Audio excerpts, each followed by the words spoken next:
প্ৰিয় দৰ্শকসকল, আপোনালোকে চাবলৈ আৰম্ভ কৰিছে গভ জব আছাম নামৰ ইউটিউব চেনেলটি। আজি পুনৰ চাকৰি সম্বন্ধীয় খবৰ এটা লৈ আপোনালোকৰ মাজলৈ আহিছোঁ। ইতিমধ্যে আপোনালোকে গম পাইছে যে ৰেলৱেত কেইবা হাজাৰ পদ খালী হৈছে আৰু খালী পদৰ সংখ্যা হৈছে ৫,৬৯৬টা আৰু ইয়াৰ পোষ্ট হৈছে এছিষ্টেণ্ট লোকো পাইলট। এইবাৰ আপোনালোকে এই এডভাৰটাইজটোলৈ মন কৰক আৰু ইয়াত খুব সুন্দৰকৈ লিখি দিয়া হৈছে যে ৰেলৱে ৰিক্ৰুইটমেণ্ট বৰ্ডছ আৰু recruitment for assistant loco pilot, অৰ্থাৎ এছিষ্টেণ্ট লোকো পাইলটৰ বাবে এই এডভাৰটাইজটো দিয়া হৈছে।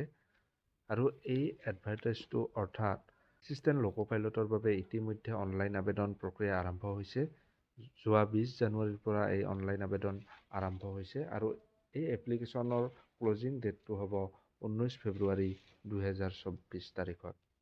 আপোনালোকক ইতিমধ্যে কৈছোঁ যে এছিষ্টেণ্ট লোকো পাইলটৰ বাবে পদ খালী হৈছে আৰু ইয়াত যদি এডভাৰটাইজটোলৈ আপোনালোকে মন কৰে তেতিয়াহ'লে পে লেভেল ইন 7 CPC ইয়াত দিয়া হৈছে লেভেল 2, ইনিচিয়েল পে 19,900 অৰ্থাৎ 19,900 টকা পৰ্যন্ত আপোনালোকে লাভ কৰিব আৰু মেডিকেল ষ্টেণ্ডাৰ্ডৰ ক্ষেত্ৰত A1। আৰু যদি আপুনি বয়সটো চাই তেতিয়াহ'লে 1/7/2024 পৰা আপোনালোকে 18 পৰা 30 বছৰৰ ভিতৰত হ'ব লাগিব আৰু টোটেল ভেকেঞ্চিৰ কথাটো আপোনালোকে ইতিমধ্যে গম পাইছে ৫,৬৯৬টা।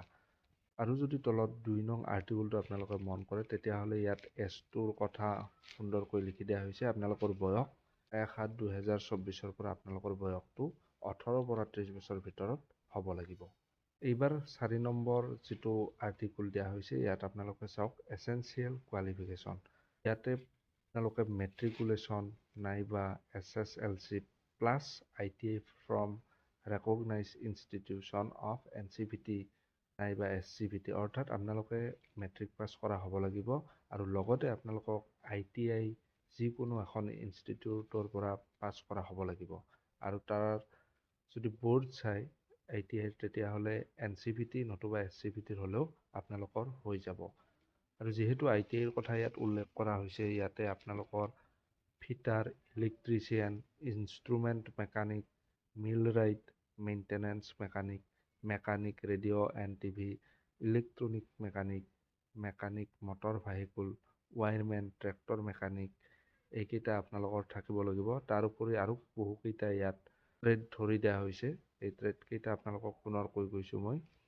Armature and coil winder, mechanic diesel অৰ্থাৎ diesel mechanic, heat engine, turner machinist, refrigeration and air conditioner mechanic. গতিকে আপোনালোকৰ এইকেইটা ট্ৰেডৰ ভিতৰত থাকিব লাগিব, তেতিয়াহে আপোনালোকে আবেদন কৰিব পাৰিব। এইবাৰ যদি 5 নম্বৰটো চোৱা হয় তেতিয়াহ'লে ইয়াত লিখা আছে reservation for SC, ST, OBC, NCL, EWS and ex servicemen. আৰু SC, ST, OBC, NCL নতুবা EWS এক্স ছাৰ্ভিচমেনৰ কাৰণে ৰিজাৰ্ভেশ্যন ধৰি দিয়া হৈছে। আৰু 6 নম্বৰটো যদি চাই তেতিয়াহ'লে মড অফ এক্সামিনেশ্যন। এইটো আপোনালোকৰ পৰীক্ষাটো আপোনালোকৰ CBT টেষ্ট হ'ব, অৰ্থাৎ কম্পিউটাৰ বেছ টেষ্ট হ'ব। আপোনালোকে কম্পিউটাৰত পৰীক্ষা দিব লাগিব।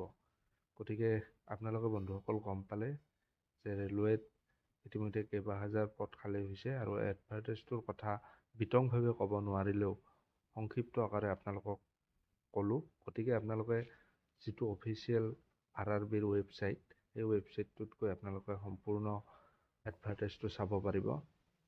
গতিকে আজিলৈ ইমানেই। যদিহে ভিডিঅ'টো ভাল লাগিল ভিডিঅ'টোত লাইক কৰক আৰু চেনেলটো সকলোৱে ছাবস্ক্ৰাইব কৰিব বুলি আশা ৰাখিছোঁ। ধন্যবাদ।